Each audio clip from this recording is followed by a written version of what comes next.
నమస్తే, welcome to YK news. ఇరాన్పై Israel America యుద్ధం చేస్తున్నాయి. ఇరాన్ అధ్యక్షుడు ఖమేనీ హతమయ్యారు.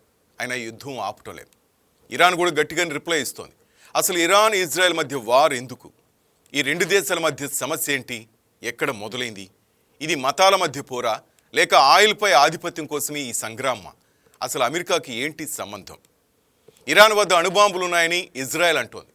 ఇందులో నిజం ఉందా? సెల్ఫ్ డిఫెన్స్ కోసమే ఇరాన్పై దాడులు చేస్తున్నామని అమెరికా, ఇజ్రాయెల్ అంటున్నాయి. యుఎస్, ఇజ్రాయెల్ మిలిటరీ ఫోర్సెస్తో కంపేర్ చేస్తే ఇరాన్ మిలిటరీ బలం చాలా చిన్నదనే చెప్పాలి. మరి ఇది పిచ్చుక మీద బ్రహ్మాస్త్రం కాదా? గత ఏడాదిలో జరిపిన దాడిలోనే ఇరాన్ మిలిటరీ వ్యవస్థ, రక్షణ చాలా బలహీనపడ్డాయి. వీటిని పునరుద్ధరించుకునే పనిలో ఉన్న ఇరాన్పై ఇప్పుడు అమెరికా, ఇజ్రాయెల్ దాడికి దిగింది. మరోవైపు ఇరాన్లో అంతర్గతంగా నిరసనలు చెలరేగుతున్నాయి. ఇదే అదనుగా మళ్ళీ దాడి చేశాయి అమెరికా, ఇజ్రాయెల్. అంటే కోలుకోలేని దెబ్బతీయాలని ఫిక్స్ అయ్యాయి. ఈ యుద్ధంలో ఇరాన్ సుప్రీం లీడర్ ఖమేనీ హతమయ్యారు. దీనిపై భారత ప్రధాని స్పందించాలని విపక్షాలు డిమాండ్ చేస్తున్నాయి. అలాగే ఖమేనీ హత్యపై మోదీ మౌనం ఎందుకని రాహుల్ ప్రశ్నిస్తున్నారు. అయితే ఇది యుద్ధాల యుగం కాదు. పశ్చిమాసియాలో జరుగుతున్న హింస వల్ల ఏ సమస్య పరిష్కారం కాదని, కేవలం వినాశనం మాత్రమే మిగులుతుందని హెచ్చరించారు. చర్చల ద్వారా పరిష్కరించుకోవాలని, సమయం పాటించాలని విజ్ఞప్తి చేశారు. మరోవైపు ఇరాన్ తనపై దాడి చేసిన అమెరికా, ఇజ్రాయెల్పై ప్రతి దాడికి దిక్కుండా ఇరాక్, కువైట్, బహ్రెయిన్ వంటి పొరుగు దేశాలపై దాడులు చేస్తోంది. ఇది ఇరాన్ బలహీనత లేక వ్యూహాత్మక ఎత్తుగడ? పొరుగు దేశాలను ఇరాన్ ఎందుకు టార్గెట్ చేస్తోంది? పశ్చిమాసియా ప్రాంతంలోని అల్జీర్పై మరింత సమాచారాన్ని, లోతైన అవగాహన కల్పించేందుకు భారత ఆర్మీలో 40 ఏళ్ల సేవలు అందించిన retired major general M Ramesh Babu మన వైకే స్టూడియోకి వచ్చేశారు. ఎందుకు ఈ యుద్ధం, అసలు ఈ యుద్ధం మూడవ ప్రపంచ యుద్ధానికి దారితీస్తుందా? ఇలాంటి విశేషాలు సార్ని అడిగి మనం తెలుసుకుందాం. సార్ నమస్తే. సార్ రమేష్ బాబు గారు నమస్తే అండి. సార్ 40 years సుదీర్ఘ అనుభవం మీకు. ఇండియన్ ఆర్మీలో పలు విభాగాల్లో పనిచేశారు. మీ గురించి చెప్పడానికి చాలా ఎక్కువ, అంటే జమ్మూ కాశ్మీర్లో కానీ, నార్త్ ఈస్ట్లో కానీ, ఇటు dean of the war college Mhow and national defence academy, అలాగే డెహ్రాడూన్, పూణేలో చాలా చోట్ల పనిచేశారు. ఇండియన్ ఆర్మీలో మీకు తెలియని సంగతి అంటూ తెలియదు. యుద్ధాలు చాలా వాటిలో మీరు చూసే ఉంటారు. ఈ ఇరాన్ ఇప్పుడు జరుగుతున్న యుద్ధం చాలామందికి ఇరాన్ లేకపోతే అక్కడ అమెరికా ఎంటర్ అయింది, ఈ గొడవలే చూస్తున్నారు. కానీ అసలు ఏం జరుగుతుంది, ఎందుకు యుద్ధం జరుగుతుంది చాలామందికి తెలియదు సార్. అందరూ ఇండియాలో మాట్లాడుకునేది ఏంటంటే యుద్ధం వలన బంగారు రేట్లు పెరుగుతాయా, లేదా ఆయిల్ మనకి రాకుండా పోతుందంటూ పెట్రోల్ బంకుల దగ్గరికి పరుగులు తీయటం తప్ప అసలు ఏంటి సమస్య ఏంటి? అసలు ఈ దేశాల మధ్య గొడవ ఏంటి? ఎందుకు జరుగుతున్నాయి? ఎవరిది పై చేయి? దీని వెనక వేరేనే ఉందా? అసలు మనం ఎందుకు సపోర్ట్ చేయట్లేదు, సపోర్ట్ చేస్తున్నాం? ఈ చాలా మందికి డౌట్స్ సార్. వీటిని మీరు ఈరోజు నివృత్తి చేయాల్సిన అవసరం ఉంది సార్. అందుకే మీరు మా స్టూడియోకి పిలిచాం sir. Thank you sir. Welcome to YK news. Ramesh Babu గారు థ్యాంక్ యూ అండి. వైకే ప్రేక్షకులందరికీ నమస్కారాలు అండ్ హ్యాపీ హోలీ. నన్ను పిలిచినందుకు thank you for the YK TV. Sir మెయిన్గా అసలు ఏంటి ఇరాన్ పరిస్థితి ఏంటి? అసలు ఇజ్రాయెల్ ఎక్కడ ఉంటుంది? ఇరాన్ మధ్య గొడవ ఏంటి? అమెరికా ఎందుకు సపోర్ట్స్ అని చాలా మందికి తెలియదు సార్. మీ మాటలో వినాలి ప్లీజ్. మనందరికీ అర్థం కావాల్సిన పని ఏంటంటే, ఇరాన్ చాలా పురాతన దేశం, హైలీ ఎడ్యుకేటెడ్ సొసైటీ. మనం Hindu or Indian subcontinent ఎలా మనం పెద్ద దేశం, గొప్ప దేశం అనుకుంటామో, అలాగే Persia is a very large and ancient civilisation.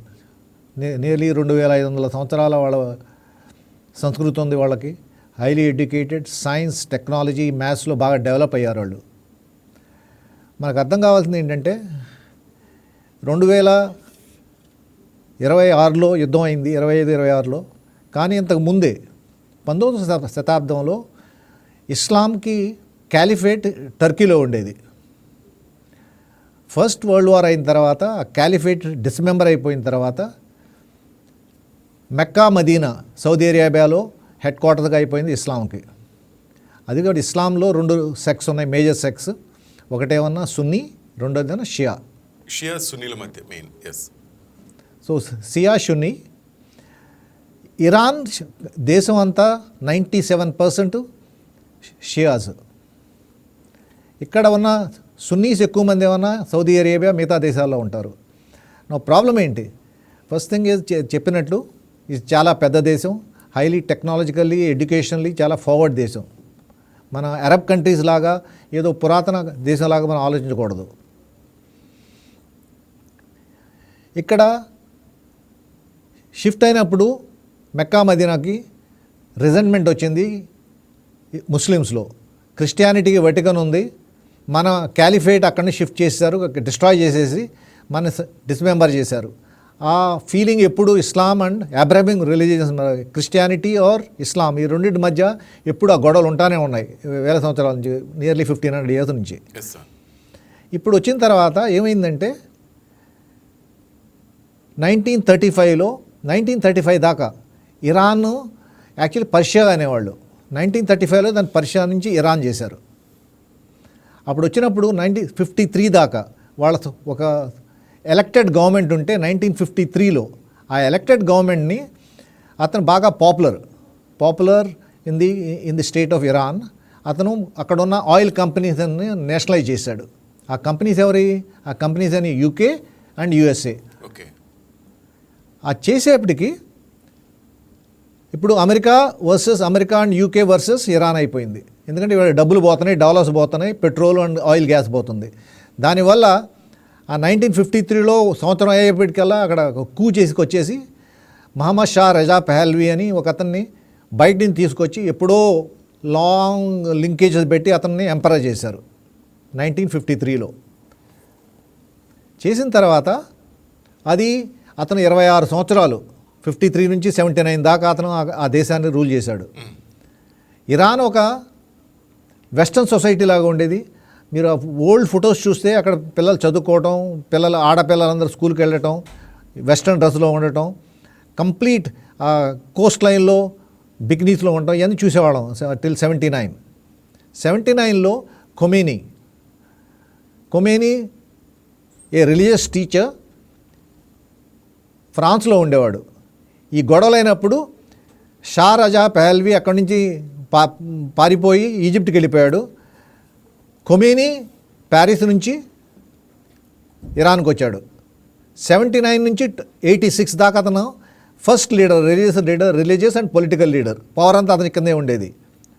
ఆ హెడ్ క్వార్టర్ కామ్లో ఉండేది, religious centre of learning in Iran. 79 to 86 అతను head of the government, political and religious head.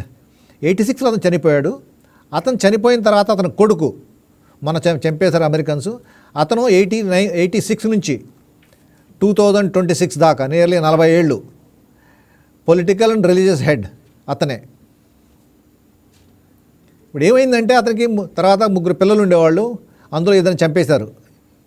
ఎందుకంటే అతను డిక్లేర్ చేశాడు నా తర్వాత ఒకళ్ళు హెడ్ అవుతారని. సో థర్డ్ సన్ బతికున్నాడు. ఇప్పుడు అది బతికున్నాడా లేదా చనిపోయేసారా అది కూడా ఒక డౌట్గా ఉంది. బట్ లాస్ట్ 50 years అక్కడ గవర్నమెంట్ అంతా రిలీజియస్ హెడ్స్ చేతుల్లో ఉంది. అక్కడ అది కాక అదంతా ఫండమెంటలిస్ట్ అయిపోయారు ఎక్కువ మంది, అంటే రిలీజియను. మీరు చూస్తే there is the difference between Iran and Arab countries. వాళ్ళు ఫాలో అయ్యే సిస్టమ్స్, వాళ్ళు వేసుకునే డ్రెస్సు, వాళ్ళు మాట్లాడే తరీకా, వాళ్ళు ఎంత అందంగా ఉంటారంటే మీరు డిఫరెన్స్ చూసుకోవచ్చు ఇరాన్ నుంచి అరబ్స్ నుంచి. వాళ్ళు చనిపోయిన తర్వాత ఇప్పుడు కొత్తగా ఎందుకు వస్తుంది గొడవ? ఎందుకంటే అక్కడున్న ఆయిల్, గ్యాస్ అదంతా ఇరాన్ గవర్నమెంట్ టేక్ ఓవర్ చేసింది. ప్లస్ అది కాక ఇరాన్ గవర్నమెంటు చైనా, రష్యాతో బాగా క్లోజ్గా అయిపోతున్నాయి. దాంతోపాటు డీడాలరైజేషన్ అని వింటూ ఉంటాం. ఏంటంటే 50 to 60% ఆఫ్ వరల్డ్ ట్రాన్సాక్షన్స్ అన్నీ డాలర్లో అవుతున్నాయి. ఇప్పుడు మనం పెట్రోల్ ఒక బ్యారెల్ కొనాలంటే మనం డాలర్లో డబ్బులు ఇవ్వాలి, వాళ్ళు అది తీసుకుని మన దగ్గర కొనాలి. ఇప్పుడు అమెరికాక ఎకానమీ బాగా తగ్గిపోతుంది. దానివల్ల ఏమవుతుందంటే ఇప్పుడు 1-to-1 ట్రాన్సాక్షన్ చేస్తున్నారు. దాన్ని ఆపపోతే ఏమవుతుందంటే అమెరికన్ ఎకానమీ బాగా డౌన్ అయిపోతుంది. అమెరికన్ ఎకానమీ వాళ్ళ వాల్యూ ఇప్పుడు మనం $100కి $1 వస్తుంది, అప్రాక్సిమేట్ 91 రూపీస్ అనుకుంటాను. ఇప్పుడు ఆ డాలర్ యూసేజ్ తక్కువైపోతే ఆటోమేటిక్గా ఏమవుతుందంటే అమెరికాకి ప్రాబ్లం అవుతుంది. వాళ్ళకి వచ్చే డబ్బులు తగ్గిపోతూ ఉంటాయి, వాల్యూ తగ్గిపోతూ ఉంటుంది. వాళ్ళ at the end of the day it is the economy which rules the state. డబ్బులుంటేనే మీరు బతకగలరు, డబ్బులుంటేనే మీరు స్టేట్ని రన్ చేయగలరు, డబ్బులుంటేనే మీరు మీ ఫ్యామిలీస్ని, మీ సొసైటీని యూ కెన్ లుక్ ఆఫ్టర్. ఆ వాల్యూ తగ్గుతుంది కాబట్టి there is a animosity between Iran and western societies and Israel. 79 నుంచి వచ్చిన తర్వాత ఖొమేనీ ఏం చెప్పాడంటే ఇజ్రాయెల్ అంతా జ్యూసు వెస్ట్రన్ సొసైటీ అమెరికా వీళ్ళిద్దరూ డెవిల్స్, వీళ్ళిద్దరూ సాటాన్స్ అనమాట, వీళ్ళందరూ దొంగలు, వీళ్ళందరూ మనకు త్రూ అవుట్ మనకి ఎనిమీస్గా ఉంటారు అని చెప్పారు. దానివల్ల ఈ రెండు సొసైటీస్కి Jews Christians versus Muslims or Shiites ఈ ఫైట్ స్టార్ట్ అయింది. ఎందుకు స్టార్ట్ అయింది? డబ్బులు. ఎకానమీ చూస్తున్నాను. మొట్టమొదటి importance is money moves the world, money moves the society. అది వాల్యూ పోతుంది కాబట్టి అక్కడికి అర్థమైంది కాబట్టి one way or the other they have to interject. Sir మెయిన్గా మీరు చెప్పినట్టు కరెక్టే సార్. కానీ ఇప్పుడు ఎందుకని అమెరికా దీంట్లో అంత అత్యుత్సాహం ప్రదర్శిస్తుందంటే మీరు చెప్పారు సార్. ఇప్పుడు వాళ్ళ ఆర్థిక వ్యవస్థ సరిలేనప్పుడల్లా ఏదో ఒక దేశం మీద వాళ్ళు వెనిజులా విషయంలో కూడా మనం చూసాం సార్. వెనిజులా అధ్యక్షుడు వాళ్ళకు మాకు లొంగిపోయాడని చెప్పడం, అక్కడ వాళ్ళకి ఇంపార్టెంట్ ఖనిజాలు కానీ లేకపోతే అక్కడ ఉన్న అపార సంపదను లాక్కోవడానికి అమెరికా చేసే ప్లాన్. ఇప్పుడు ఇరాన్ మీద దాడెత్తడానికి మెయిన్ కారణం ఏంటి సార్? ఇప్పుడు 5 days అయింది యుద్ధం జరిగి, చాలామందికి ఒక రేపు క్లోజ్ కావచ్చు, ఎల్లుండి క్లోజ్ కావచ్చు అనుకుంటున్నారు. కానీ ఇది పొడిగించే అవకాశమే కనిపిస్తుంది, ఎక్కడ తగ్గటం లేదు. యువతల వైపు ఇరాన్ నుంచి కూడా తగ్గటం లేదు. అటు ట్రంప్ రోజుకు ఒక హెచ్చరిక చూస్తున్నారు. అంటే ఇక ముందుంది, ఇంకా పెద్ద యుద్ధం ఉంది అంటాడు సార్. ఏంటి సార్, 3వ ప్రపంచ యుద్ధానికి దారితీసే పరిస్థితి ఉందా, లేకపోతే ఏం జరుగుతోంది సార్? అసలు అందరూ మనం ఒకటి గమనించాలి. వెనిజులా చాలా చిన్న కంట్రీ. అది ఫ్లోరిడా నుంచి జస్ట్ 30 minutesలో వెళ్ళిపోవచ్చు వాళ్ళు. వాళ్ళ క్యాపిటల్ క్యారకస్ కోస్ట్ పైన ఉంది. అదే ఇరాన్ అయితే మన ఏషియాలో 6th largest కంట్రీ, వరల్డ్లోనే 16th largest కంట్రీ. వాళ్ళ పాపులేషన్ 10 కోట్లు, నియర్లీ 10 కోట్లు. Largest country in Middle East. అది కాక వాళ్ళకి కోస్ట్ లైన్ నియర్లీ 3,000 కిలోమీటర్ల కోస్ట్ లైన్ ఉంది. వాళ్ళ జాగ్రఫీ చూస్తే మీకు మనకు అర్థం అవ్వాల్సింది ఏంటంటే వాళ్ళకి 7 countries, ఇరాక్, ఆర్మేనియా, అజర్బైజాన్. మనం చూద్దాం సార్, మనకి స్క్రీన్ మీద కనిపిస్తుంది సార్ చుట్టుపక్కల Iran, Kuwait, Bahrain, Qatar, United Arab Emirates చుట్టుపక్కల. అదే చుట్టుపక్కన Iraq, Iran, Kuwait, Bahrain, Saudi Arabia, United Arab Emirates, Oman, Pakistan, Afghanistan and Turkmenistan. ఈ కంట్రీస్ అన్ని 7-8 countries నైబరింగ్ కంట్రీస్ ఇరాన్ చుట్టుపక్కల అనమాట. సౌత్లోనే ఏమన్నా గల్ఫ్ ఆఫ్ పర్షియా అండ్ వెస్ట్లో కింద ఏమన్నా Gulf of Oman. So actually చూస్తే ఈ 7-8 countries కాదు, ఇంకా 4-5 countries, Kuwait, Saudi Arabia, Bahrain, Oman, ఇవన్నీ నైబరింగ్ కంట్రీసే. అపార్ట్ ఫ్రమ్ దాట్ వాళ్ళకి most important strait of Hormuz ఉంది. అక్కడ నుంచి నియర్లీ 30% ఆఫ్ ద ఆయిల్ అక్కడి నుంచి ట్రావెల్ అవ్వాలి జలసంధి ద్వారా, స్ట్రెయిట్ ఆఫ్ హార్మూజ్ నుంచి. మీకు అర్థం అవ్వాల్సింది ఏంటంటే ఈ కంట్రీకి చాలా పెద్ద కంట్రీ. ఆ లెఫ్ట్ సైడ్న ఏమన్నా మౌంటైన్స్ ఉన్నాయి, వెస్ట్ అండ్ నార్త్కి, వెస్ట్ అండ్ నార్త్కి. మళ్ళీ సౌత్లో మళ్ళీ మౌంటైన్స్ ఉన్నాయి అలాంగ్ ద కోస్ట్. ఈస్ట్లోనే ఏమన్నా పాకిస్తాన్ అండ్ ఆఫ్ఘనిస్తాన్ ఉన్నాయి. ఈ మిడిల్లో 2 deserts ఉన్నాయి. అందుకని మీరు చూస్తే క్యాపిటల్ నార్త్లో కాస్పియన్ సీ దగ్గర ఉంటుంది, అది కూడా మౌంటైన్స్లో. అందరూ అంటారు వెనిజులా లాగా ఇది కూడా వారం రోజుల్లో క్యాప్చర్ చేయొచ్చు అని. చేయొచ్చు, nothing is ruled out, nothing is impossible. కానీ మీకు లాస్ట్ 15-20 yearsలో మీరు అయిన యుద్ధాలు చూస్తే కువైట్లో కానీ, ఇరాక్లో కానీ, ఆఫ్ఘనిస్తాన్లో కానీ మీరు ఎంత బంబార్డ్ చేసినా చివరికి ట్రూప్స్ గ్రౌండ్ మీద రావాలి. గ్రౌండ్ మీద వచ్చారంటే మీకు చాలా క్యాజువాలిటీస్ అవుతాయి. ఆ క్యాజువాలిటీస్ అయినప్పుడు ఈ క్యాజువాలిటీస్ అని అమెరికన్ క్యాజువాలిటీస్ అయితే ఇక్కడ తీసుకెళ్ళి అమెరికా తీసుకెళ్తారు. ఎక్కడ తీసుకెళ్తారు? New York, Washington, Florida, Atlanta, depending on ఏ స్టేట్లో వాళ్ళు. అప్పుడు anti incumbency against Trump. Trump ఏం చెప్పాడు ఎలక్షన్స్లో? నేను యుద్ధాలంటే ఐఎమ్ అగేన్స్ట్ వార్స్, నేను అమెరికన్ ఎకానమీ డెవలప్ చేయాలి. డెడ్ బాడీస్ వెనక్కి వెళ్తున్నప్పుడల్లా anti Republicans and anti Trump పెరిగిపోతూ ఉంటుంది. రేపు నవంబర్లో మిడ్ టర్మ్ ఎలక్షన్స్ ఉన్నాయి. 30-40% of the electorate has to go through the elections for the Senate. ఇప్పుడు ప్రజెంట్గా అమెరికాలో Senate, House of Representatives 2 Republican కింద ఉన్నాయి. అందుకనే ఆమె చెప్పినంతా ఏం చేస్తే అది ఫాలో అయిపోతున్నారు. కానీ రేపు ఓడిపోతే ఈ becomes a lame duck president. Next 2 years దీని తర్వాత అతను ఏం చేయనివ్వరు. అందుకని ఈ క్యాజువల్టీస్ అమెరికన్స్ అందుకనే మీరు ఎక్కడ చూడలేదు ఒక వారంలో 10 రోజుల్లో 15 రోజుల్లో వారం యుద్ధం చేసేస్తానని. ఈజ్ పాసిబుల్ అంటే మొత్తం ఆ కంట్రీని అంతా డిస్ట్రాయ్ చేసేసి మీ ట్రూప్స్ ఇండక్ట్ చేసేసి దాని తర్వాత ఆఫ్ఘనిస్తాన్లోనూ ఇరాక్లో చేసినట్టు మీరు క్యాజువల్టీస్ యాక్సెప్ట్ చేస్తే క్యాప్చర్ చేయొచ్చు. కానీ but will be very very difficult situation because you are not willing to accept the number of casualties which is the society will not accept in America. అలాగే even ఇజ్రాయెల్కి కూడా ఆమెకు కూడా తెలుసు. ఎందుకంటే ఇది క్యాప్చర్ చేయాలంటే లోకల్ యాంటీ ఖొమేనీ ఎలిమెంట్స్ యాక్టివ్గా అయితే అప్పుడే క్యాప్చర్ చేయగలరు. అది లేకుండా మీ సొంత ట్రూప్స్ అది కాక ప్రాబ్లం ఏంటంటే European Union is also no more in consonance with the Americans. వాళ్ళకి ఇద్దరు గొడవలు అవుతున్నాయి. మీకు లాస్ట్ 1 year నుంచి టారిఫ్స్ అని అదని గొడవలు అవుతున్నాయి. అందుకని వాళ్ళు కూడా అంత ఎంతూజియాజం లేదు, వాళ్ళు క్యాజువల్టీస్ లేదు, వాళ్ళ ఎకానమీ కూడా చాలా పూర్గా ఉంది. ఈయన చూసినప్పుడు there is a problem. Capture అవుద్దా అవదా, బట్ వారం రోజులు అవుద్దా 10 రోజులు అవుద్దా, it is a $1 million question. అంటే వాళ్ళ సస్టెనెన్స్. ఎందుకంటే మీరు చూశారు నిన్న మొన్న వాళ్ళు ఎలక్ట్ చేసుకుందాం అనుకున్న నెక్స్ట్ లీడర్ని ఆ బిల్డింగ్ని కూడా డిస్ట్రాయ్ చేశారు. ఏం చేస్తున్నారు? పొలిటికల్ లీడర్షిప్ని చంపేద్దాం అనుకుంటున్నారు, మిలిటరీ లీడర్షిప్ని చంపేస్తున్నారు, డిసిపేట్ చేస్తున్నారు. అప్పుడు ఏమవుద్దంటే పైనుంచి ఆర్డర్స్ రావు. ఆర్డర్ రానప్పుడు ప్రతి ఆడు ఒక చిన్న జమీందారు కింగ్ అయిపోతాడు, ఆ రీజియన్లో ట్రైబల్ లీడర్ అయిపోతాడు. అంటే ఇట్స్ ఎ ప్లాన్డ్, అంటే మొత్తం ఒక ప్లాన్ ప్రకారం వెళ్తున్నారు. మీరు చెప్తున్నట్టుగా మెయిన్ లీడర్ని చంపేస్తుంటే ఏమవుతుందంటే కింద వాళ్ళకి మీరు చెప్పినట్టు ఆదేశాలు రానప్పుడు ఎవరికి వాళ్ళు సొంతంగా డెసిషన్ తీసుకున్నప్పుడు అక్కడంతా ఒక డిస్టర్బెన్స్ క్రియేట్ అవుతుంది. వీళ్ళు దాన్ని ఆధిపత్యం చలాయించవచ్చని అమెరికా అండ్ వీళ్ళు ప్లానింగ్. అంతే కదా సార్? అవునండి. దానివల్ల ఏమవుతుందంటే మీరు ఆఫ్ఘనిస్తాన్లో చూశారు మీరు, నార్త్లో పస్తూన్స్, వెస్ట్లో హెరాట్లో దోస్తాన్ పార్టీ, కాందహార్లో జలాలాబాద్లో డిఫరెంట్ టీమ్స్ ఉండేవి. వీళ్ళందరూ ట్రైబల్ లీడర్స్ డబ్బులు ఇచ్చేసి కొనేసారు లీడర్స్ అందరినీ, కొనేసేసి క్యాజువల్టీ తగ్గించుకుంటే వీళ్ళు క్యాప్చర్ చేశారు.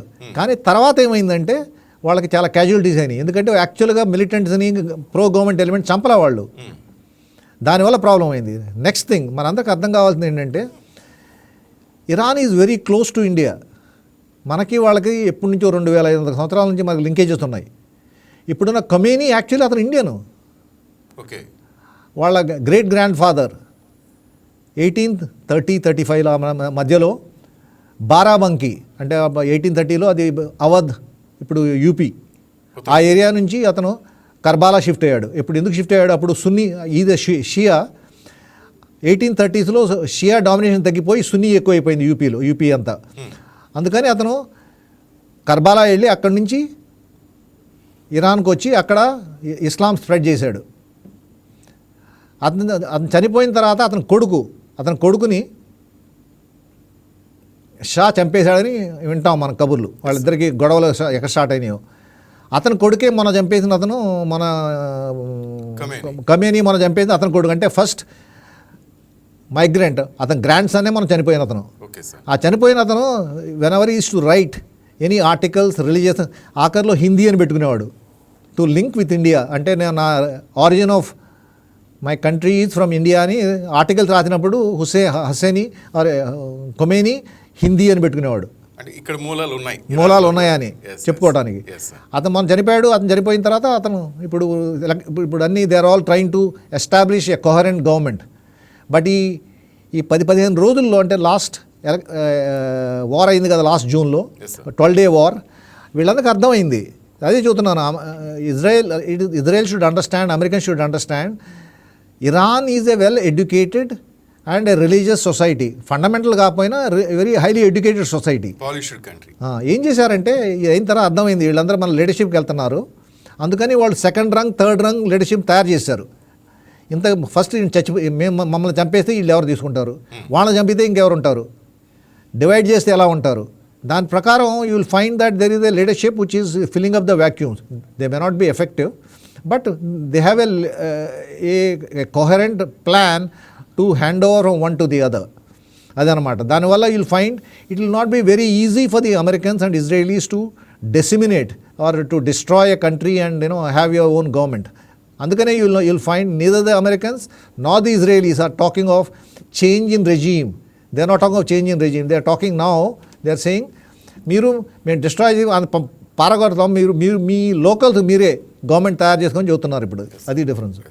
సో మెయిన్గా ఇరాన్ మీదకి మనం చూస్తే ఇజ్రాయెల్ అమెరికా ఫైట్ చేస్తున్నప్పుడు ఈ బ్లాస్ట్ జరుగుతున్నప్పుడు ఎందుకని ఇరాన్ వాళ్ళ మీదకి వెళ్లకుండా పక్కనున్న ఒమెన్ ఆర్ బహ్రెయిన్ ఈ కంట్రీస్ దుబాయ్ మీద మనం అనుకున్నాం ప్రపంచంలోనే సేఫెస్ట్ అండ్ బ్యూటిఫుల్ సిటీ అది ఇట్లా కంట్రీ అనుకున్నాం దుబాయ్, కానీ అది కూడా డ్యామేజ్ అవుతుంది. ఎందుకని ఇరాన్ వీళ్ళ మీదకి వెళ్తున్నారు తప్ప డైరెక్ట్గా వాళ్ళ మీదకి ఎందుకు అటాక్ చేయలేకపోతుంది?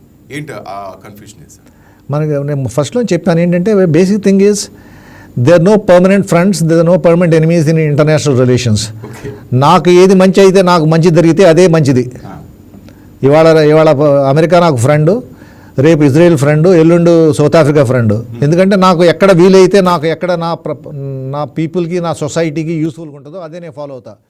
ప్రతివాడు చేసేది అదే, మనం చేసిన అంతే, అమెరికా చేసేది అంతే. సో ఏమవుతుందంటే ఇప్పుడు చెప్పినట్టు వెస్ట్ ఏషియాలో 30%, 30-35% ఆఫ్ ద ఆయిల్ ఈ సప్లైడ్ ఫ్రమ్ వెస్ట్ ఏషియా. డబ్బులన్నీ అక్కడ ఉన్నాయి, చెప్పాను కదా, డబ్బులన్నీ అక్కడ ఉన్నాయి. వాళ్ళు అమ్మే ఆయిల్ అంతా డాలర్స్లో అమ్ముతారు. ఓకే. ఆ కంపెనీస్ అంతా ఇన్వెస్ట్మెంట్ అంతా bulk of the investment is from western oil companies. వాళ్ళు కొనే ఆర్మ్స్ అండ్ ఎక్విప్మెంట్ అదంతా hundreds of billions of dollars అదంతా అమెరికా నుంచి కొంటారు. అంటే ఇవన్నీ డబ్బులు. Basically society, America society is a industrial complex, military industrial complex అంటారు. ఏంటంటే వాళ్ళు యుద్ధ విమానాలు చేయటం, ట్యాంకులు చేయటం, ఎమ్యునిషన్ చేయటం, మిజైల్స్ చేయటం, ఇది అమ్ముకోవటం, దాని మీద డబ్బులు చేసుకోవడం. అందుకని మీరు every 5 years to 10 years they will be some war somewhere. అప్పుడు వాళ్ళ నెక్స్ట్ జనరేషన్ ఆఫ్ వెపన్స్ ఉంటాయి కదా, అవి అమ్ముకుంటారు. అది 10 ఏళ్ళు సరిపోతుంది. నాట్ ఓన్లీ దాట్, మనకు అర్థం కావాల్సింది ఏంటంటే ఈ ఎక్విప్మెంటు, ఎమ్యునిషను లైఫ్ లాంగ్ ఒకసారి తయారు చేసిన తర్వాత లైఫ్ ఉంటుంది. 5 ఏళ్ళు, 10 ఏళ్ళు, 15 ఏళ్ళు. మిసైల్స్ కూడా అంతే. ఎందుకంటే ఆ స్టాండర్డ్ తగ్గిపోతూ ఉంటుంది. ఇప్పుడు ఇనిషియల్ ఫేజ్లో వాడిన ఎమ్యునిషన్ అంతా పాత ammunition. Okay sir. Except like మన కమ్యూని చంపారు, ప్లస్ 6 leaders చంపారు. Of course they are all highly precision weapons and missiles. But otherwise, rest of the ammunition which is used or missiles which are used, they are at the tether end of the life cycle. So దాంట్లో కూడా డబ్బులు వస్తున్నాయి. ఆ డబ్బులని ఎక్కడికి వెళ్తున్నాయి? అమెరికాకి వెళ్తున్నాయి. And they very expensive. ఒక F-16 కానీ F-15 కానీ కొనాలంటే hundreds of millions of dollars పడుతుంది.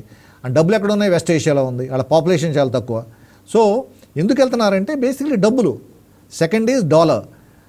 వాళ్ళకి ఆ డాలర్లో ట్రీట్మెంట్ అవ్వకపోతే, అంటే వాళ్ళ సేల్స్ పర్చేస్ డాలర్లో అవ్వకపోతే వాళ్ళ వాల్యూ తగ్గిపోద్ది. వాళ్ళ వాల్యూ తగ్గిపోతుంది, ఎకానమీ తగ్గిపోతుంది, ఎకానమీ కొలాప్స్ అవుతుంది. ప్లస్ అందరికీ తెలిసిందే అమెరికా ఇది $35 trillion డెట్ ఉంది. ఇప్పుడు $35 trillion డెట్ ఉంది. అది ఎలా కడతారు? ఓకే. ఆ డబ్బు దానికోసమే వాళ్ళు they have to do things.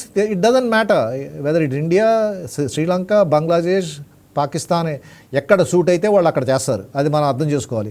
కానీ తప్పుగా సార్. ఇప్పుడు వాళ్ళు మీరు చెప్తున్నట్టు ఎప్పుడైతే ఆర్థిక పరంగా వాళ్ళు నష్టపోతున్నారో, అమెరికా డ్యామేజ్ అవుతున్న సమయంలో మొన్న వెనిజులా కానీ, ఇప్పుడు సంబంధం లేకపోయినా ఈరోజు మనం చూస్తున్నాం ఇజ్రాయెల్కి సపోర్ట్ చేస్తూ ఇరాన్ని అటాక్ చేస్తున్నారు. అంటే ప్రపంచంలో వాళ్ళకి నచ్చిన ప్లేస్ మీదకి ఇట్లా వచ్చేసి అటాక్ చేస్తూ ఇక్కడ ఉన్న సంపదను దోచుకోవటం అంటే ఇది కరెక్టా సార్ యాజ్ పర్ రూల్స్?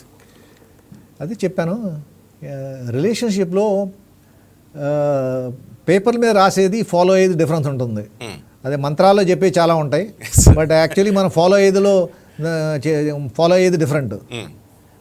మనం ఏం చేస్తామంటే ఆ మంత్రాల్లో రాసేది కూడా మనం ట్వీక్ చేస్తాం.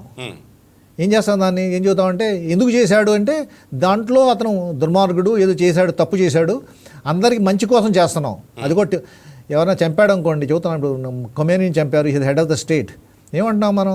వాళ్ళు ఏం చెబుతున్నారు?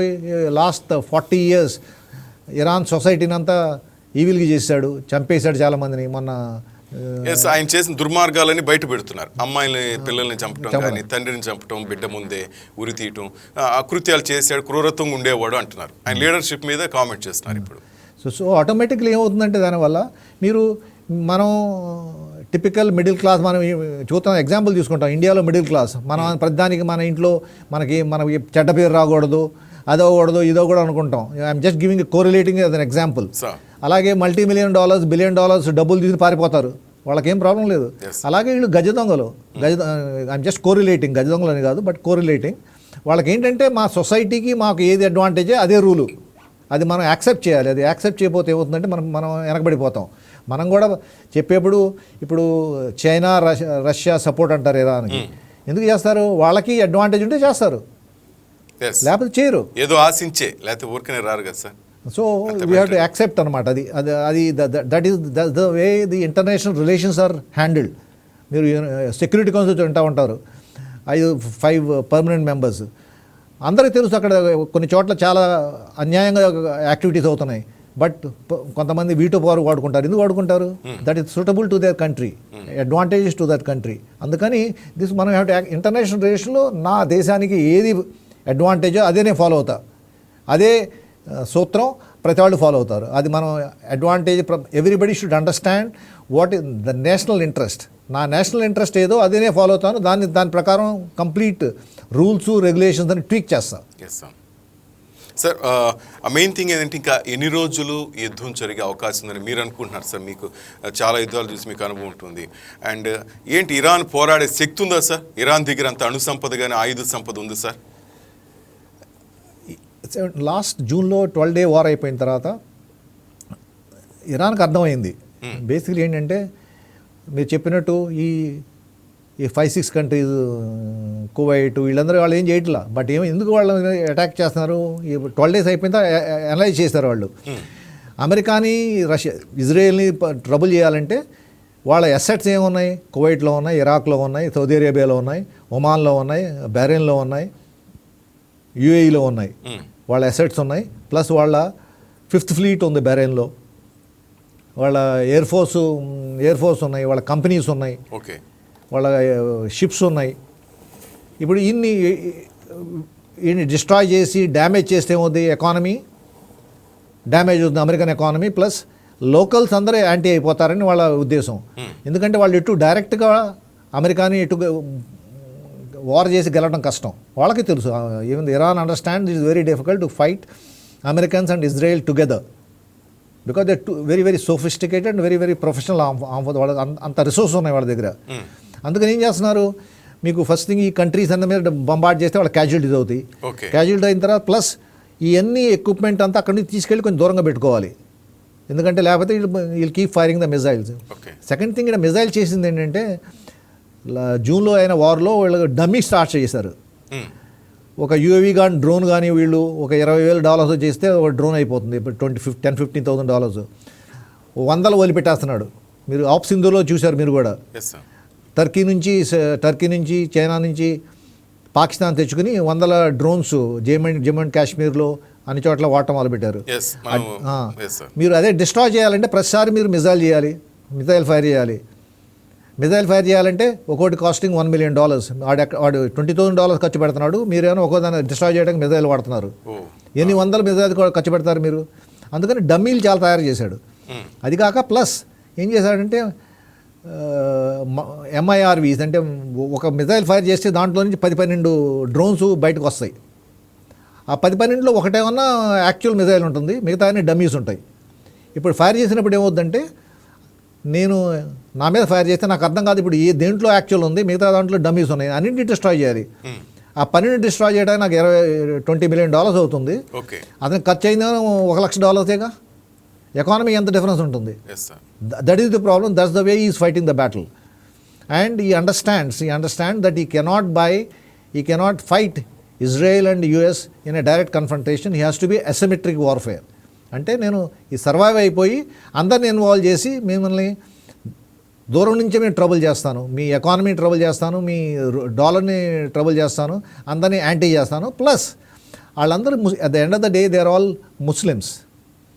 They may be Sunnis, but affiliation after all God ఒకటే కాదు వాళ్ళకి అందరికీ ఒకటే, కాబట్టి వాళ్ళందరూ క్లోజ్ అవుతారని వాళ్ళ ఆశ అనమాట. వాళ్ళ happy, they are hoping that they all go against the Israel and American. That is the hope. Sir, ఇక వాట్ అబౌట్ హార్మోజ్ జలసంధి సార్? ఇప్పుడు దీన్ని క్లోజ్ చేస్తున్నారు. ఒకవేళ అక్కడికి ఎవరైనా మా పర్మిషన్ లేకుండా వస్తే పేల్చి వేస్తామంటూ వార్నింగ్ కూడా ఇవ్వడం జరిగింది సార్. దీనివల్ల ఏంటి సార్, అందరికీ ఈ ఆయిల్ అనేది స్టాప్ అవుతుందా, లేక వేరే ఆల్టర్నేట్ ఉందా, లేకపోతే వాళ్ళు దీని మీద ఏమైనా కొంత స్టెప్ వెనక్కి తీసుకునే అవకాశం ఉందా సార్? స్ట్రైట్ ఆఫ్ హార్మోజ్లో ఫస్ట్ థింగ్ ఏంటంటే, స్ట్రైట్ ఆఫ్ హార్మోజ్లో నియర్లీ ఎవ్రీ డే, ప్రతిరోజు 20 million barrels of oil and gas వస్తుంది బయటికి. ఎస్ సార్, మనం చూస్తున్నాం స్క్రీన్. $20 million barrels. దాంట్లో 15 ఏమన్నా ఆయిల్, ఓ 5 million barrels అప్రాక్సిమేట్లీ ఏమన్నా గ్యాస్. ఎక్కువ గ్యాస్ బహ్రెయిన్ ఆ ఏరియా నుంచి వస్తూ ఉంటుంది. సో ఈ 20 million barrels అక్కడ స్ట్రెయిట్ ఆఫ్ హార్మూజ్ క్లోజ్ చేస్తే ఆల్రెడీ తగ్గిపోయింది బాగా. ఆల్రెడీ 1 or 2 ships డ్యామేజ్ అయిపోయి దే ఆర్ ఆన్ ఫైర్. ఇది ఆలోచించి సౌదీ అరేబియా, ఒమాను, కువైట్, వీళ్ళందరూ, కువైట్ ఇరాక్ కాదు మిగతా కంట్రీస్ అన్నీ స్ట్రెయిట్ ఆఫ్ హార్మూజ్ నుంచి కాకుండా రెడ్ సీ వైపు, కొంచెం అరేబియన్ సీ వైపు పైప్ లైన్ వేసుకున్నారు. అక్కడ అవసరమైంది 20 million barrels, బట్ ఇవన్నీ కలిపి మ్యాక్సిమం 4 million barrels అంత అప్రాక్సిమేట్గా పైప్ లైన్ నుంచి వస్తుంది. ఈ $15 million ఎక్కడి నుంచి వస్తాయి? Million barrels. ఇప్పుడు ఏం చేస్తున్నారంటే రష్యా నుంచి వస్తాయి. మనం రష్యా తగ్గించాం, అలాగే వెనిజులా నుంచి వస్తుంది. But the prices of oil has gone already to 80 to 90 barrels, $90 a barrel, and they are expecting it to go to $100 plus. Okay. దానివల్ల ఏమవుతుంది? మన ఎకానమీ అంతా ఎఫెక్ట్ అవుతుంది అందరిది. సో అంటే గల్ఫ్ దేశాల మీద ఆధారపడి ఇతర దేశాలంతా దెబ్బతింటాయంటారు. అందరికీ వరల్డ్ ఎకానమీ తగులుతుంది. ఎందుకంటే మీ ఇన్ఫ్లేషన్ పెరిగిపోతుంది, మీ స్పెండ్ చేసే కెపాసిటీ తగ్గిపోతుంది. అపార్ట్ ఫ్రమ్ అన్రెస్ట్, అది మోస్ట్ ఇంపార్టెంట్ మనకేంటంటే, మన ఇండియాకి most important for us. Nearly out of 9 crores or 1 crore population which are expect NRIs బయట ఉంటే, అందులో నియర్లీ 35 లక్షలు వెస్ట్ ఏషియాలో ఉన్నారు. నియర్లీ 35 లక్షలు వెస్ట్ ఏషియాలో ఉన్నారు. అందులో nearly 2.5 or something they are in UAE only. మిగతా వాళ్ళు సౌదీ అరేబియా, మిగతా చోట ఉన్నారు. మీకు వచ్చే ఇన్కమ్లో ఎన్ఆర్ఐ రెమిటెన్సెస్లో మేబీ 30-40% వెస్ట్ ఏషియానే వస్తుంది. మీరు చూడండి, దాని ఎఫెక్ట్ తగ్గిపోతే మన ఎకానమీ అంత డిఫరెన్స్ వస్తుంది. వాళ్ళందరూ వెనక్కి వచ్చారనుకోండి, వాళ్ళ ఉద్యోగాలు, రెమిటెన్సెస్ ప్లస్ మన అమ్మేయి, మనకి నియర్లీ $190 billion మన ఎక్స్పోర్ట్స్ వెళ్తున్నాయి వెస్ట్ ఏషియాకి. ఆయన ఎక్కడ పోతాయి? So they all have to travel through strait of Hormuz. So this is the effect as far as finances are concerned, apart from casualties. ఇప్పుడు ఆల్రెడీ 10 or 15 ఎయిర్ బస్ పంపించారు 787 to evacuate people. ఎక్కడి నుంచి వస్తాయి డబ్బులని? మన government of India వాళ్ళు ఎవరో ఖర్చు పెట్టాలి. రిటర్న్ లేదు, బట్ ఖర్చు పెడుతున్నాం మనం. తర్వాత మెయిన్ ఏంటంటే ఎర్ర సముద్రం మీద యుద్ధంగా భావించవచ్చా లేక ఎట్లా సార్? చాలా మంది ఉంటారు, ఎట్టి పరిస్థితుల్లోనూ అమెరికా టార్గెట్ అదే అంటారు. ఇది ఇంతవరకు నిజం సార్, ఓపెన్గా మాట్లాడుకుంటే? మనం ఏంటంటే చెప్పాను కదా, the 5th fleet in Gulf of Persia, దాంట్లో 5th fleet ఉంది. వాళ్ళ రెస్పాన్సిబిలిటీ ఏంటి? స్ట్రెయిట్ ఆఫ్ హార్మూజ్, అది ఎప్పుడు ఓపెన్ చేసి ఉంటుంది చాలి. Strait of Hormuz, strait of or Oman, Gulf of Oman, Red Sea, Suez Canal. Red Sea మీద యెమెన్ అండ్ దట్ ఏరియాలో హౌతీస్ ఉన్నారు. వాళ్ళు ఏంటి, యెమెన్లో కంటిన్యూస్గా సౌత్ యెమెన్, నార్త్ యెమెన్ కలిసిపోయినాయి. ఎప్పటి నుంచో వాళ్ళకి ఎప్పుడు గొడవలు అవుతూనే ఉంటాయి. అక్కడ ఇండిపెండెంట్, అది కాక వాళ్ళు ఎప్పుడు స్మగ్లర్స్, షిప్స్ అటాక్ చేయటం, అటాక్ చేసి డిస్ట్రాయ్ చేయటం, డబ్బులు తీసుకోవటం, డైవర్ట్ చేయటం షిప్స్ని. అందుకని will find India, China, America, ఈ కంట్రీస్ అన్నీ ఒక క్యారియర్ గ్రూప్ పెడతా ఉంటారు, అక్కడ షిప్స్ పెడతా ఉంటారు. వాళ్ళ పని ఏంటంటే డివైడ్ చేసుకున్నారు ఏరియా అంతా. ఇక్కడ నుంచి ఇక్కడ దాకా ఇండియా వాళ్ళు, మన ships, Indian navy gives the protection. అక్కడి నుంచి ఇక్కడ దాకా ఇంకో కంట్రీ. బట్ వాళ్ళు వచ్చేది ఏంటి, చిన్న చిన్న ఫాస్ట్ బోట్స్లో వస్తూ ఉంటారు హౌతీస్. అది కాక ప్లస్ ఏంటంటే Houthis are affiliated to Iran. Houthis దగ్గర మిజైల్స్ ఎక్కడ వచ్చినాయి? ఆ మిజైల్స్ అన్ని ఇరాన్ నుంచి వచ్చినాయి. They are expecting that they have about 3,000 missiles after June last year. ఎంత ఉన్నాయి అప్రాక్సిమేట్ ఇటు, but as far Israel is concern they say they have about 1,500 to 2,000 missiles. Even if assume it 3,000, కొన్ని missiles వాళ్ళు ఈ హౌతీస్కి ఇచ్చారు, వాళ్ళు fire చేస్తూ ఉంటారు అక్కడి నుంచి. ఈ హౌతీస్ డబ్బులు ఎక్కడి నుంచి వస్తున్నాయి? The money is coming from Iran. అలాగే ఇరాన్ ఇంకా డబ్బులు ఎక్కడ ఇస్తుంది? ఇరాన్ హిజ్బుల్లాకి ఇస్తుంది లెబనాన్లో. మీరు అది కూడా చూసుంటారు, Israeli army has gone in to Lebanon అని. ఎందుకంటే వాళ్ళు ఫైర్ చేయడం మొదలు స్టార్ట్ చేశారు. అలాగే హమాస్ కూడా డబ్బులు ఎవరు ఇస్తున్నారు? ఇరాన్ ఇస్తుంది. హమాస్లో, గాజా, ప్యాలెస్తీన్లో డబ్బులని వీళ్ళు ఇస్తున్నారు. Because partially they're Shias, and second thing is they are anti Israel and Americans, కాబట్టి వీళ్ళు సపోర్ట్ చేస్తున్నారు. అందుకని యూ మే ఫైండ్, అందుకని ఇప్పుడు ట్రావెల్ అవటం అక్కడ చాలా తక్కువ ఉంది. But yes, they are being controlled by the Americans to some extent even Indian ships are travelling, the Indian naval sir ships ఆ ఆర్ జలసంధి మనం చూద్దాం సార్ స్క్రీన్ మీద. హోర్మోజ్ జలసంధి చూస్తే అటు ఇరాన్కి ఇటు ఇరాక్కి మధ్యలో ఒక గ్యాప్లో కనిపిస్తుంది సార్ జలసంధి. అంటే ఎవరి ఆధిపత్యం సార్? దాన్ని ఇప్పుడు క్లోజ్ చేయాలంటే ఎవరికి దాంట్లో ఇది ఉంటుంది సార్? ఇరాన్ ఇరాక్లో మధ్యలో ఉండేది యాక్చువల్లీ ఇరాక్ వాళ్ళకు ఉన్న కోస్ట్ లైన్ చాలా చిన్నది. మీరు ఇరాక్ వార్ వచ్చినప్పుడు one of the reasons why Saddam Hussein occupied Iraq, Kuwait, he wanted bigger area for coast. అతనికి చిన్న ఏరియా ఉంది, మీరు చూస్తే మ్యాప్లో చూస్తే very very thins. Please PCR ఒక్కసారి హార్మోజ్ జలసంధి ఆ పిక్చర్ వేయరా ప్లీజ్. ఎస్ సార్, చూడండి, ఎస్ సార్. అది చూడండి, Iran, Iraq and Qatar, UAE, Oman sir. Basically UAE, Oman and Iran basically they are the 3 countries which are the closest to Strait of Hormuz. Okay. ఆ చిన్న area just about 25-30 kilometers. ఆ గ్యాప్లో round mark చేస్తున్నాం. ఆ గ్యాప్లో మీ every day 20 million barrels of oil అటు ఇటు ఫ్లో అవ్వాలి ఆ చిన్న గ్యాప్లో నుంచి. ఓకే.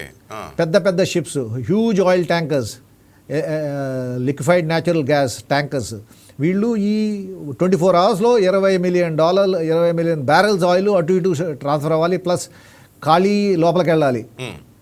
సో ఎక్కడైనా చిన్నది అయిపోతే, చిన్న sinking of a shape or they fire, అయిన కొలాప్స్ అయిపోతాయి.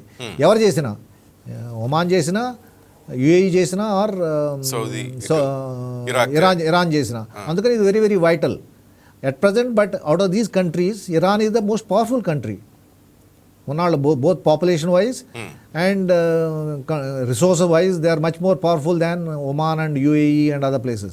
Andukani you will find they have the Islamic Republic Guard and undi, వాళ్ళ నేవీ ఉంది.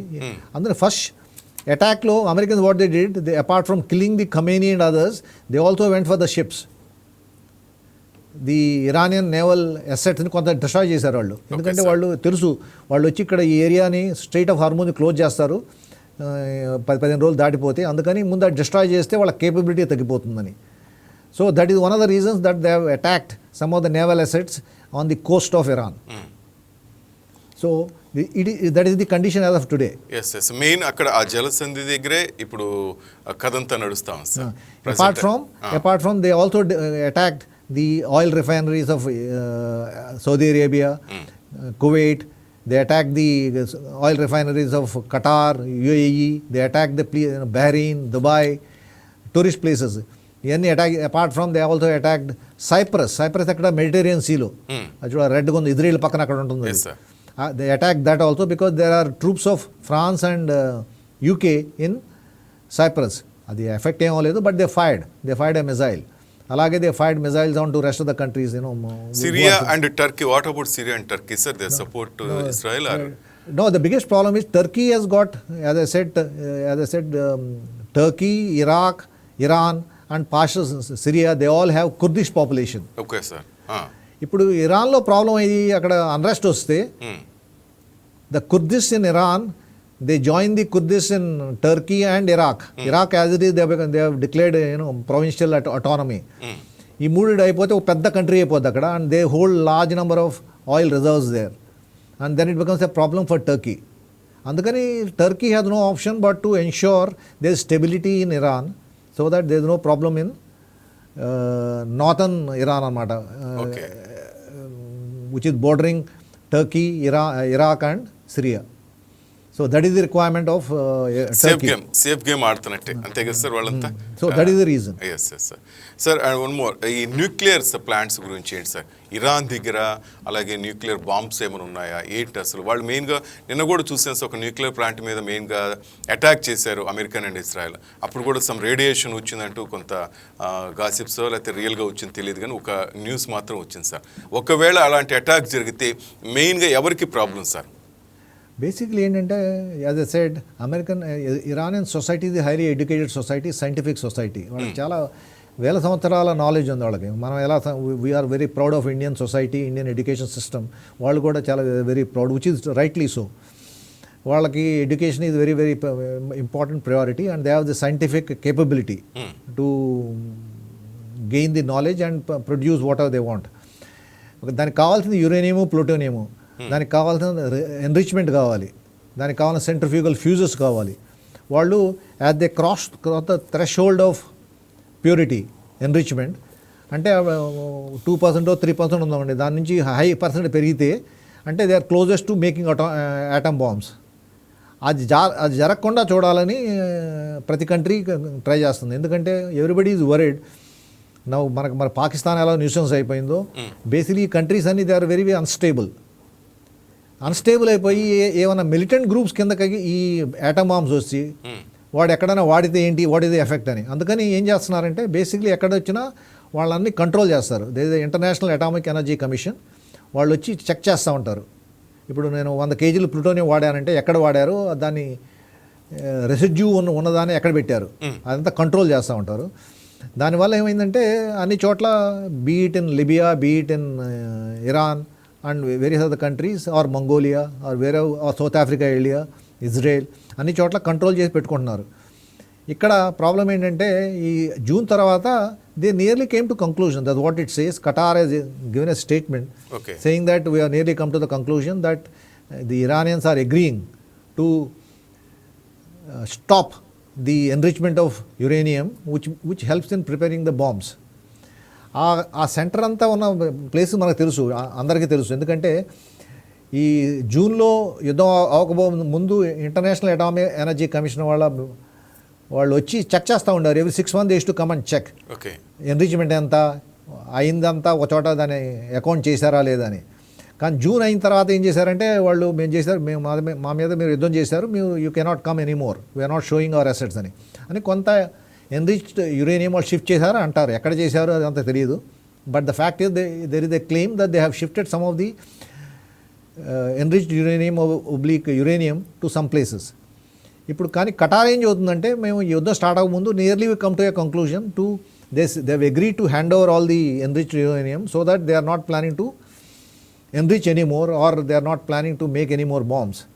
కానీ వీళ్ళు ఇజ్రాయెల్కి because they have much more intelligence. Like మనం కూడా ఆప్ సింధూర్లో కిరాణా హిల్స్ని కొట్టాం, వినుంటారు. కిరాణా హిల్స్ కొట్టినప్పుడు రావల్పిండి ఇస్లామాబాద్ దగ్గర అక్కడ కమాండ్ కంట్రోల్ సెంటర్ కొట్టినప్పుడు కొంచెం రేడియేషన్ వచ్చింది. వాళ్ళు ఎయిర్ క్రాఫ్ట్ వచ్చినాయి, కోబాల్ట్ తీసుకొచ్చి రేడియేషన్, కోబాల్ట్ ఈజ్ యూస్డ్ వచ్చి చెక్ చేయడానికి. అక్కడ అలాగే ఇక్కడ కూడా వీళ్ళు కొట్టినప్పుడు అక్కడ దాంట్లోంచి వస్తుందని చెబుతున్నారు. But nothing is, it is more of psychological warfare both from the western society, that is Israel and Americans, saying that they are already enriched. But the actual truth we will come to know once the International Atomic Energy Commission goes, or actually you check on ground, is it there, is there any indication of radiation. That has not been proved, but yes, they have been attacked. But I don't think neither the Americans nor the Israelis will attack a place which is likely to cause radiation and damage across Asia. That's my feeling. But I think as Israel చేస్తున్న complaint అదే కదా sir, Iran దగ్గర అణ్వాయుధాలు ఉన్నాయి, అది తయారు చేస్తున్నట్టు వాళ్ళు చేస్తున్న కంప్లైంట్. అంటే ఇప్పుడు చేస్తుందా లేదా మొదటి నుంచి కూడా వాళ్ళకి అదే అనుమానం ఉందా సార్ ఇజ్రాయెల్కి? ఏంటంటే ఇప్పుడు అందరికీ తెలిసిందే ఇజ్రాయెల్ దగ్గర అటామిక్ బాంబ్స్ ఉన్నాయి. ఓపెన్గా డిక్లేర్ చేయలేదు, but everybody knows that they have the nuclear weapons.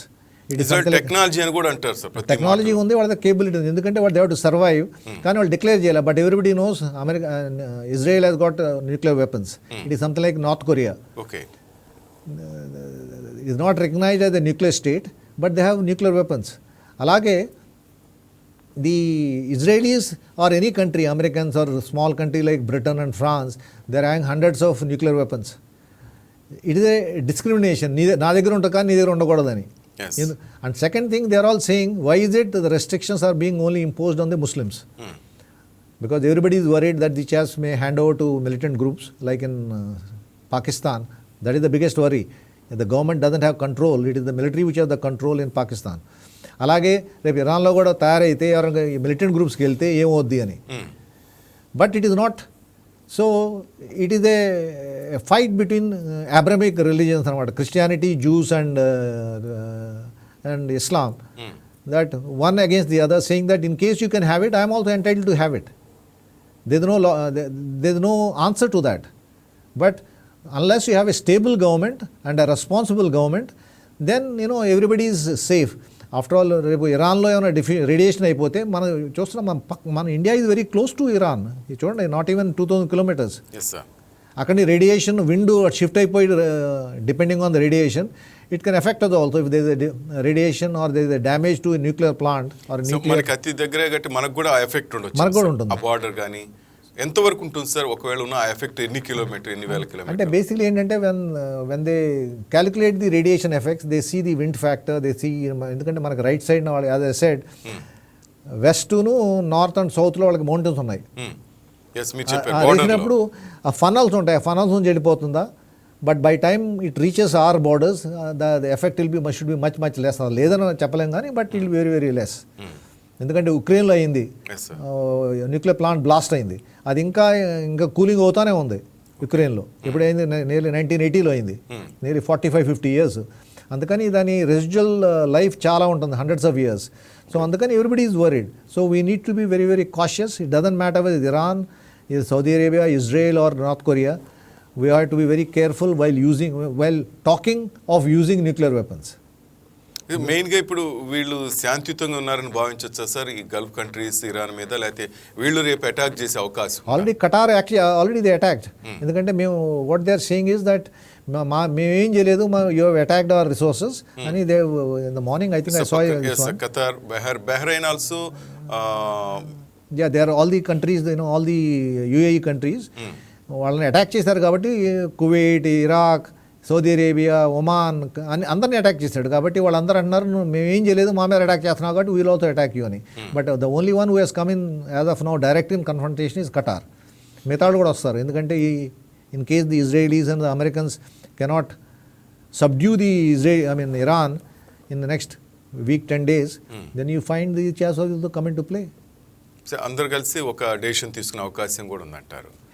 Because the endeavour is ముందే దీన్ని రిజాల్వ్ చేయాలని. అవ్వకపోతే then they will find some methods to reduce the threat of nuclear threat to West Asia and areas around including India. పశ్చిమాసియాకి ఎక్కువ ప్రమాదం.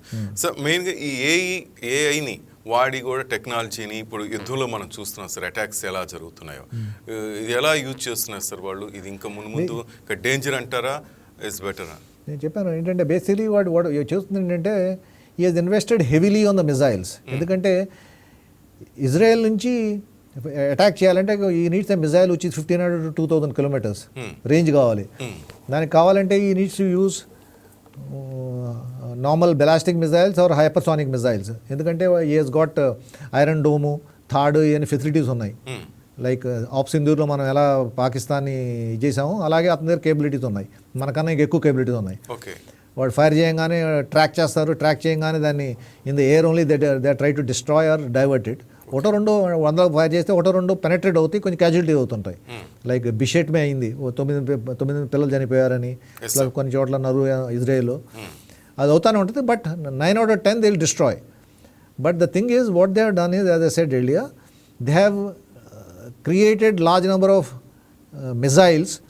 Some of them are missiles and drones and UAVs, which when it is fired, which is multi MIRVs type, fire చేయగా దాంట్లో whatever actual missile ఉంటుంది with ammunition. Rest of the 8-9 are dummies అనమాట. ఎవరికి అర్థం కాదు 9-10 dummies అయ్యి actual ఏది అందులో తెలియపోతే. అందుకని you use your actual resources and you spend too much of money trying to destroy the 9-10, but actually there is only one which has the capacity to destroy you or cause casualties. So he has got the 2000-3000 plus UAV drones. మీరు చూసే ఉంటారు టీవీస్లో, he got a huge factory of UAVs drones. Visuals కూడా ఉన్నాయి sir మా దగ్గర, చూస్తాం. UAV drones హెవీగా వాడుతున్నాడు. దానివల్ల ఏమవుతుందంటే your expenditure and then you have the element of surprise. ఎక్కడ వాడతామో తెలియదు. He may be using from Houthi, Red Sea నుంచి వాడచ్చు, లెబనాన్ నుంచి వాడచ్చు, లేకపోతే సిరియా నుంచి వాడచ్చు, ఎక్కడి నుంచైనా వాడచ్చు. UAV drones is small, this one it can cause alarm and it can cause maximum destruction. మనం ఆ విజువల్స్లో చూస్తున్నాం సార్, డే అండ్ నైట్, అంటే ఒక టైం అంటూ లేదు, వాళ్ళు చేయాల్సుకొని చేసి విధ్వంసం చేస్తూనే ఉన్నారు సార్. ఇటు ఇరాన్ కూడా అదేవిధంగా రెస్పాండ్ అవుతుంది సార్. ఏంటి సార్ ఇండియా స్టెప్ ఏ విధంగా ఉండదు సార్? మోదీ గారు చాలా ఏంటంటే నేను చెప్పినాను ఏంటంటే I already said it, national interest is most important. Okay, యుద్ధం చేయడం పిచ్చడి చేస్తాడు. యుద్ధం అవాయిడ్ చేయడం is the most important thing. మీరు ఏ కంట్రీ అయినా, అమెరికా చూడండి ఇప్పుడు, ఎందుకంటే బికాజ్ ఈ the military industrial complex, is what ever it is, is plundering the resources from Venezuela to West Asia to wear ever it is Africa. Because యుద్ధం అయిన తర్వాత అవన్నీ ఆక్యుపై చేస్తాడు, దాన్ని డబ్బులు చేసుకుంటూ ఉంటాడు. మనం అలా కాదు, మనం ఇప్పుడే ఎకానమీ మనం అంతా ఇప్పుడే డెవలప్ అవుతున్నాం. We come to about $4 trillion. మన endeavour is to be in the first 3. మన పాపులేషన్ 140 crores అప్రాక్సిమేట్ పాపులేషన్. మనం ఇంకా గ్రో అవుతున్నాం. అందుకని ఈ టైం అప్పుడు మనకి డిస్టర్బెన్స్ ఉండకూడదు. ఎక్కడ మనం మొన్న పాకిస్తాన్తో యుద్ధం అయినప్పుడు నియర్లీ మనకు 50,000 కోట్లు ఎక్స్ట్రా బడ్జెట్ అయింది.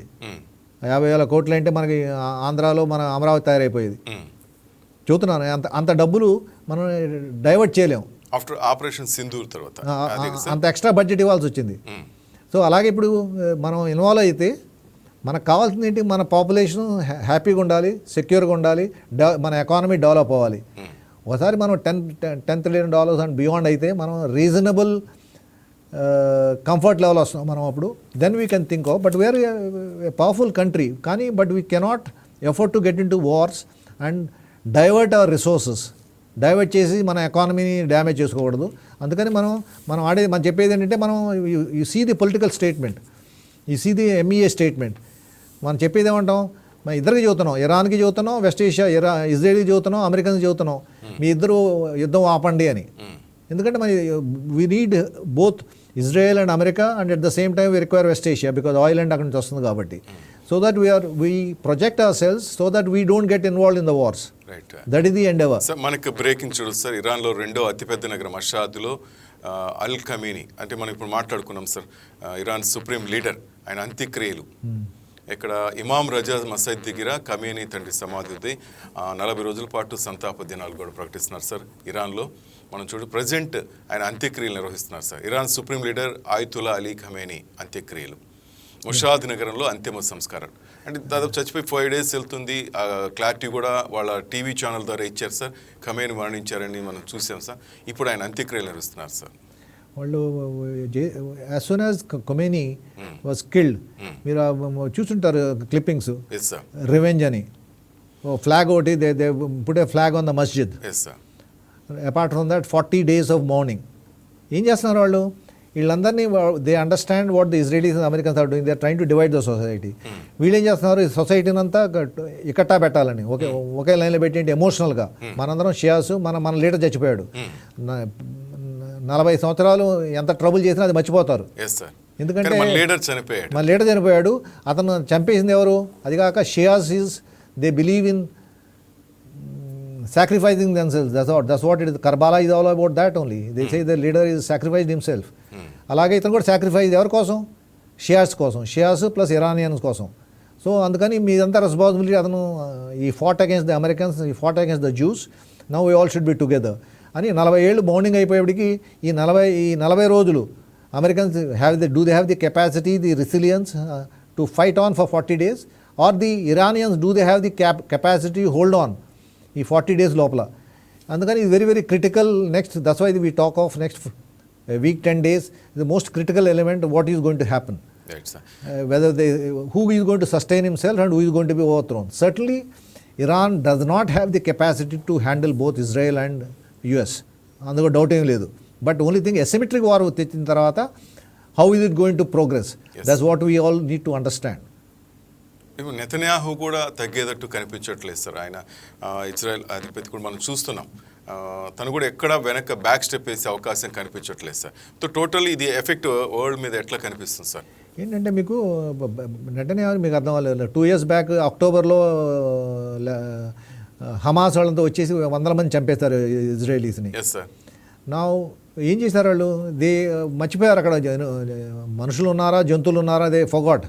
1000 మంది చంపేశారు అక్కడ.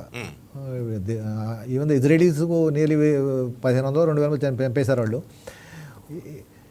యుద్ధం అయిన తర్వాత Lebanon, Syria, Jordan, Saudi Arabia ఇవన్నీ they are no more have the capacity to contest Israel. They are already they are the hegemons అంటారు, అక్కడ బాసులు వాళ్ళే ఇప్పుడు వెస్ట్ ఏషియాలో. The only country which is contesting them is Iran.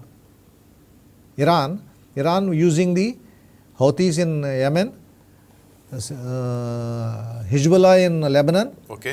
and Hamas in Palestine and Gaza area, and a bit of other players around. Yes sir. So the endeavor is, if they reduce Iran and make it irrelevant, then there is no opposition as far as the Israel is concerned. Israel will be the number one or most powerful state in West Asia.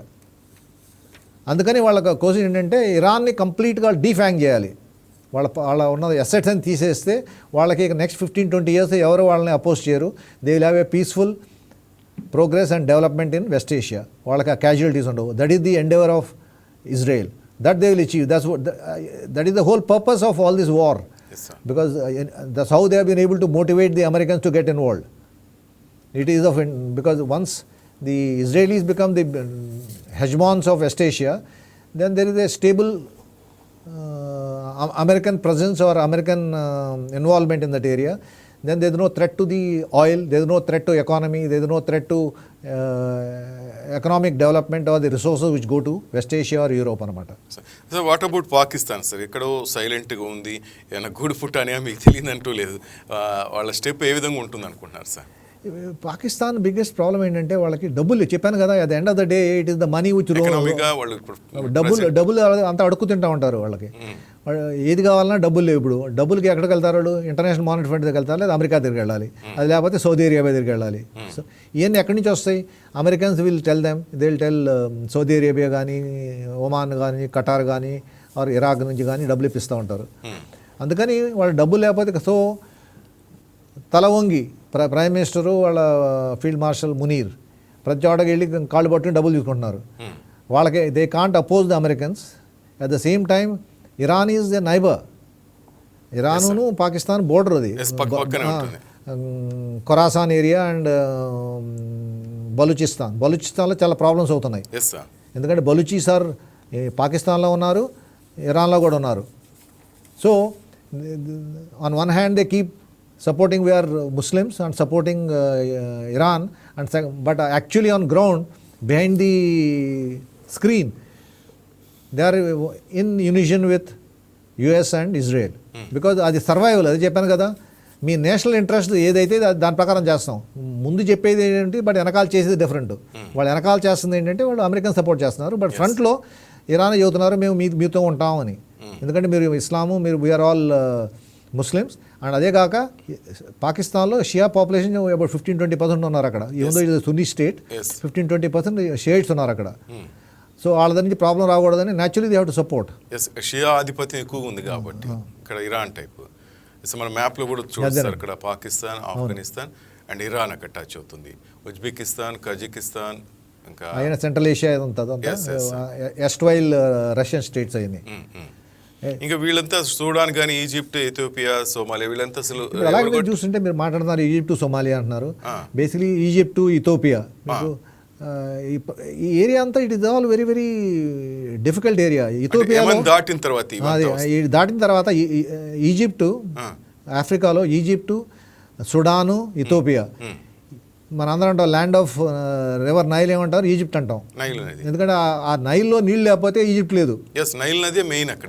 ఇప్పుడు blue Nile, white Nile కలిపి maximum water అంతా 1850లో ఇప్పుడు వాళ్ళు ఒక treaty రాసుకుని అక్కడ ఈ నైల్లో ఏం కట్టాలన్నా ముందు ఈజిప్ట్ పర్మిషన్ తీసుకోవాలని. ఓకే. బట్ ఇప్పుడు ఏమన్నా 10 స్టేట్స్ అయిపోయినాయి.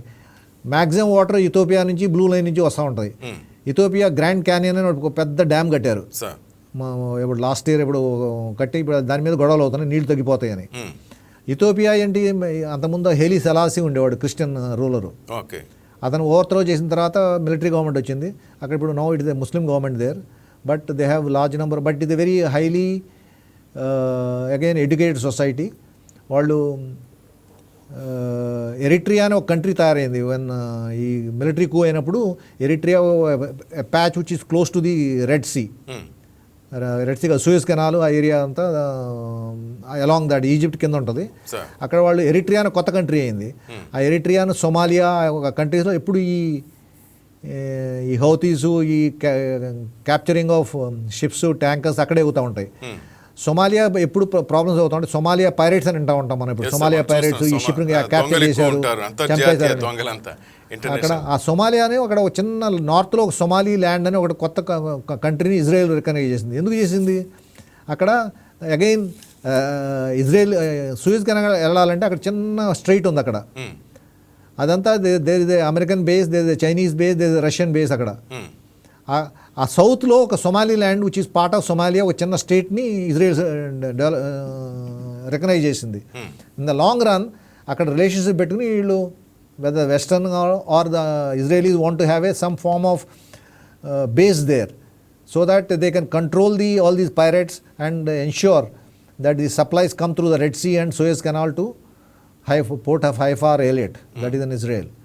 So there is always a problem. That area is the Horn of Africa, they call it. There is a whole lot of problems which are because there are also Muslims and Christians there. There is a problem. Right. So ఫైనల్గా ఇంకెన్ని రోజులు యుద్ధం జరిగే అవకాశం ఉంది? మన India step ఏ విధంగా ఉండబోతుంది మీ నాలెడ్జ్ ప్రకారం? సార్ మీరు ఏమనుకుంటున్నారు ప్రజెంట్ కరెంట్ ఇష్యూస్ చూస్తుంటే? చెప్పాను కదా ఏంటంటే Americans they do not have the thing to go through a long war because basically nobody wants to put త్వరగానే ముగిస్తారంటారా అమెరికన్స్? సోల్జర్స్ ఆన్ గ్రౌండ్ పెట్టకపోతే కష్టం. అందుకని they will try to destroy and try to put the pressure and ఏదో some mediation తెచ్చేసి they will try to stop the war because economy అందరికీ problem అవుతుంది, casualties కూడా అవుతున్నాయి. అందుకని they will be pressure from ఈ వెస్ట్ ఏషియన్ కంట్రీస్ నుంచి. Plus ఈ నెక్స్ట్ 15-20 డేస్లో దాకా అందరూ మేనేజ్ చేసుకుంటారు. ఆయిల్ డాలర్స్ ఆయిల్ మన అందరి రిజర్వ్స్ ఉంటాయి కాబట్టి అది once it is consume then there the problem. అందుకని దీని ప్రెషర్ ఉంటుంది కాబట్టి యూ విల్ ఫైండ్ నెక్స్ట్ 15-20 డేస్లో they should come to some form of understanding. ఎందుకంటే beyond that sustenance is very very difficult. అది whether Iran will collapse or they will occupy or they is going to be new government, that is the $1 million question. But we should see it in next 2 to 3 weeks. There's some form of meditation which will come into place.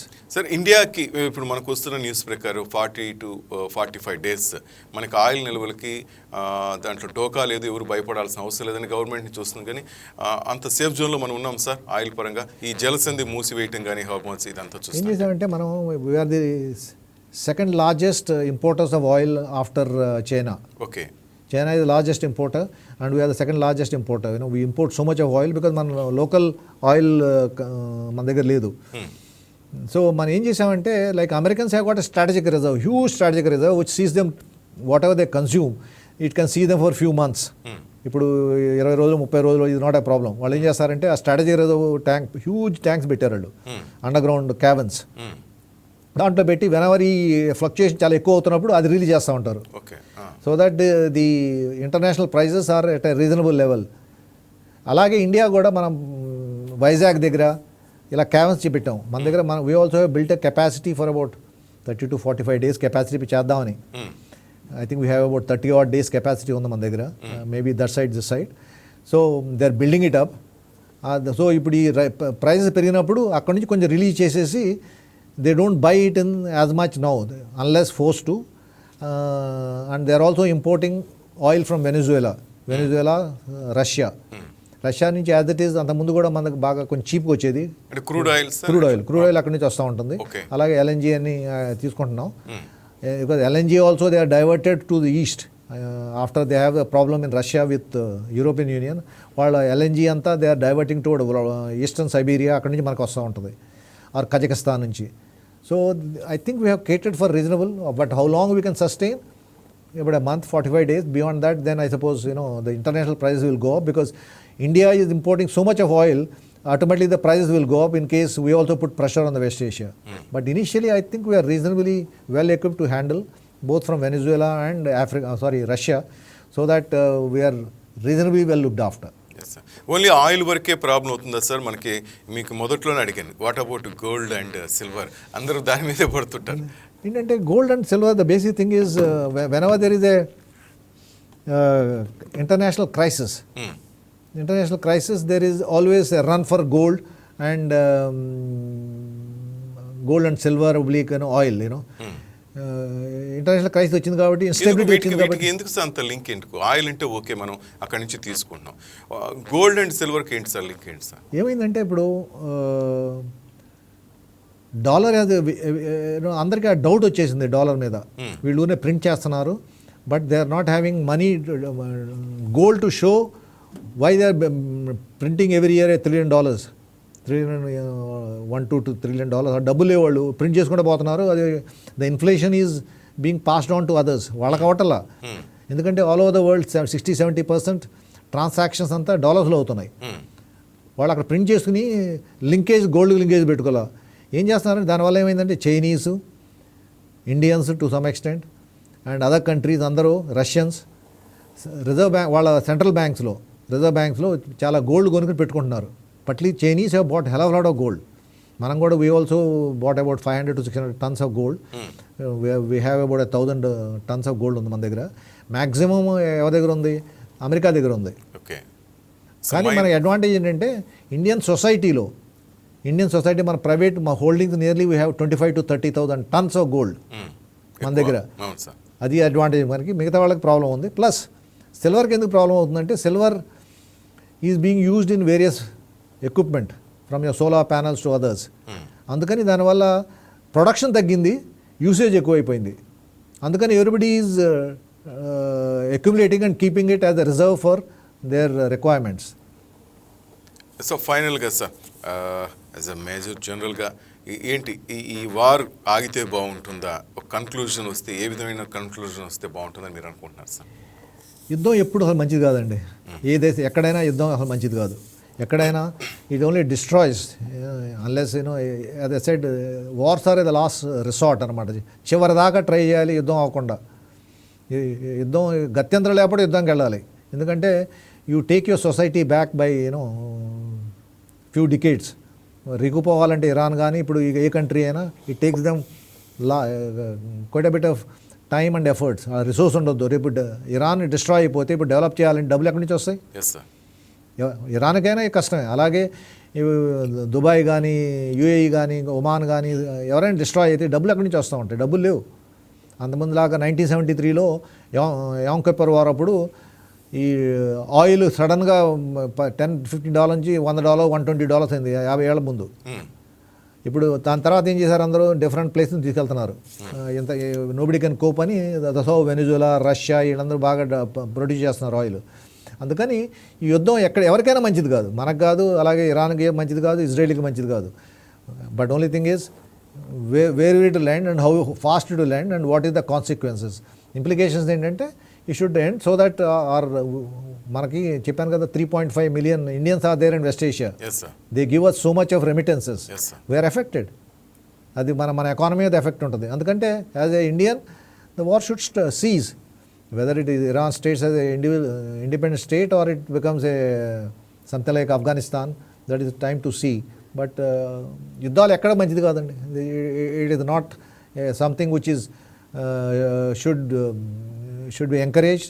మీరు చూస్తుంటే నా 42nd World War నుంచి Americans కానీ, Europeans కానీ వాళ్ళ కంట్రీని దూరం నుంచి fight చేస్తారు. వాళ్ళ దగ్గర ఫైట్ చేయరే. యుక్రెయిన్లో యుద్ధం అయింది, ఇప్పుడు అందరూ గొడవ చేస్తున్నారు. అది కూడా ఓల్డ్ రష్యా. అదే రేపు జర్మనీలోనో ఫ్రాన్స్లో వస్తే రానివ్వరు. అమెరికన్స్ లాస్ట్ 50-60 years వాళ్ళ యుద్ధాలన్నీ 1000 kilometers దూరం చేస్తున్నారు. ఎందుకు? వాళ్ళ కంట్రీ ఎఫెక్ట్ అవ్వకూడదు. అలాగే మనం కూడా మన దగ్గర యుద్ధాలు అవ్వకూడదు. చేసుకుంటే మనం ఆపాటం ట్రై చేయాలి, కానీ మన దగ్గరికి మాత్రం రాకూడదు. ఎందుకంటే యుద్ధాలు వస్తే we get destroyed, our economy goes bad, our people suffer and ఈ take us back by few decades. Thank you Ramesh Babu గారు. Thank you very much sir. మా వైకే టీవీకి వచ్చి థ్యాంక్ యూ చాలా అమూల్యమైన సమాచారం మాకు ఇచ్చిన thank you very much sir. Right.